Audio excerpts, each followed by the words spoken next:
الحمد لله وحده والصلاة والسلام على من لا نبي بعده أما بعد فأعوذ بالله من الشيطان الرجيم بسم الله الرحمن الرحيم قال الله تبارك وتعالى وإذ قال موسى لقومه يا قوم اذكروا نعمة الله عليكم إذ جعل فيكم أنبياء وجعلكم ملوكا وآتاكم مما لم يؤت أحدا من العالمين يا قوم ادخلوا الأرض المقدسة التي كتب الله لكم ولا ترتدوا على أدباركم فتنقلبوا خاسرين وإذ قال اور جب کہا موسیٰ علیہ السلام نے لقومہ اپنی قوم سے یا قوم اے میری قوم اذکرو یاد کرو نعمت اللہ رب العالمین کی نعمتوں کو احسانات کو علیکم جو رب تعالیٰ نے تم پر کیے ہیں اذ جعل جب اس نے بھیجا بنایا فیکم تم میں انبیاء کثیر تعداد میں انبیاء کرام علیہ السلام کو وجعلکم ملوکا اور تمہیں بادشاہت عطا کی وآتاکم مما لم یؤت احدا من العالمین اور تمہیں ایسی چیزیں ایسی نعمتیں عطا کی جو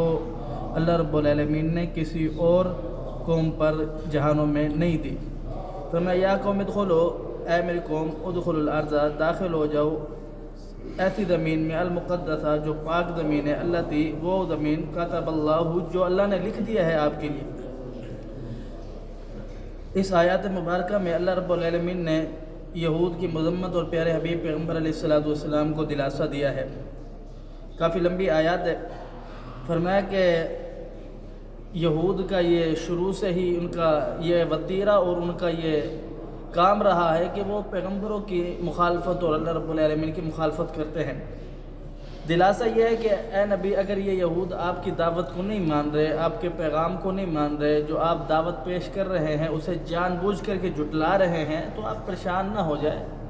ان کا شروع سے یہی سلسلہ رہا ہے کہ یہ انبیاء کو جھٹلاتے بھی ہیں معاذ اللہ انبیاء کو ناحق قتل بھی کرتے ہیں اور اللہ رب العالمین کو بات کو نہیں مانتے تو آپ کو اس کے اندر پریشان ہونے کی ضرورت نہیں ہے اللہ رب العالمین خود ان کا محاسبہ کر لے گا اور دوسرا یہ بدلا ہے کہ اللہ رب العالمین نے ان پر احسانات اور ان پر نعمتیں کتنا کی ہے فرمایا کہ یہ ایسی قوم تھی کہ جن کو اللہ رب العالمین نے ایسے عذاب میں مبتلا کیا تھا کہ جو فرعون کا عذاب تھا جو ان کے بچوں کو قتل کر دیتا تھا اور ان کی بچیوں کو چھوڑ دیتا تھا یہ بہت بڑا عذاب ہے اللہ رب العالمین نے یہ مرد اور عورت کو جو پیدا کیا ہے فرمایا کہ یہ ایک دوسرے کا سکون ہے ایک دوسرے کے لیے راحت ہے اگر ان دونوں میں سے ایک نہ ہو تو دنیا ختم ہو جاتی ہے کیونکہ اللہ رب العالمین نے ایک دوسرے کا سکون قرار دیا ہے ان کے بچوں کو قتل کر کے ان کی بچیوں کو چھوڑ دیتا تھا اور ان سے غلامانہ رویہ اور انہیں بڑا تنگ کر کے رکھتا تھا فرعون تو اس کے باوجود جناب موسیٰ علیہ السلام نے اللہ کے حکم سے اس فرعون سے نجات دلوائی آزادی دلوائی اس کے بعد اللہ رب العالمین نے کہا ان کے پاس رہنے کو جگہ نہیں تھی تو اللہ رب العالمین نے فرمایا کہ ان پر بادلوں کا سایہ بھی کیا انہیں چشمے بھی نکال کے دیے اور ان کو کھانا بھی آسمان سے آتا تھا اتنا نعمتیں اور اللہ رب العالمین نے فرمایا کہ اب تمہیں اللہ نے فرعون سے نجات دے دی آزادی دے دی اب تم فلاں جگہ پر چلے جاؤ فلاں علاقے میں گھس جاؤ تو آپ جاؤ گے تو آپ کے ہیبت اور آپ کے چہروں کے اوپر اللہ نے جو رعب رکھ دیا ہے اس کی وجہ سے وہ قوم وہاں سے نکل کر کے بھاگ جائے گی اب انہوں نے کہا کہ یہ شروع سے یہی تھے کہ ان کو غلامانہ رویے سے رکھا گیا تھا انہوں نے انکار کر دیا فرمایا کہ انہوں نے کہا کہ ہم تو نہیں جا سکتے جب تک وہ قوم وہاں پر ہے ہم وہاں نہیں جائیں گے ہم نہیں جا کے ان کے ساتھ لڑ سکتے اللہ رب العالمین کہہ رہے کہ تم جاؤ میرا وعدہ ہے وہ قوم وہاں سے بھاگ جائے گی تمہیں اس کی ملکیت مل جائے گی جب انہوں نے نہیں مانا تو جناب موسیٰ علیہ السلام نے کہا اللہ میں اپنا مالک ہوں اپنے بھائی کا مالک ہوں میں اس قوم سے برات اختیار کرتا ہوں میرا کوئی تعلق نہیں ہے اس سے تو اللہ رب العالمین نے فرمایا کہ موسیٰ انہیں چھوڑ دے اب 40 سال تک اللہ رب العالمین نے ان کے لیے یہ زمین حرام قرار دے دی ہے 40 سال تک یہ ایسے در بدر بھٹکتے پھریں گے اور آج بھی آپ دیکھو کہ جو یہود ہے یہ جو جھگیوں وغیرہ میں بیٹھے ہوتے ہیں ان کو ایک جگہ سکون نہیں آتا یہ انہیں پیغمبر موسیٰ علیہ السلام کی بد دعا ہے یہ ایک جگہ پر ٹک نہیں سکتے، انہیں مزہ بھی نہیں آتا، ایک جگہ پر بیٹھیں گے پھر تھوڑا عرصہ گزاریں گے پھر کوئی اور جگہ پر جائیں گے، تو یہ ان کے پیغمبر علیہ الصلوۃ والسلام کی ان کے لیے بد دعا ہے۔ تو اللہ رب العالمین نے ان کے لیے بہترین نعمتیں، انہیں بہترین انعامات، انہیں بہترین عزتوں سے نوازا، بادشاہ بھی ان کے اندر سے بنائے، نبی بھی ان کے اندر سے بنائے، اس کے باوجود انہوں نے مخالفت کی،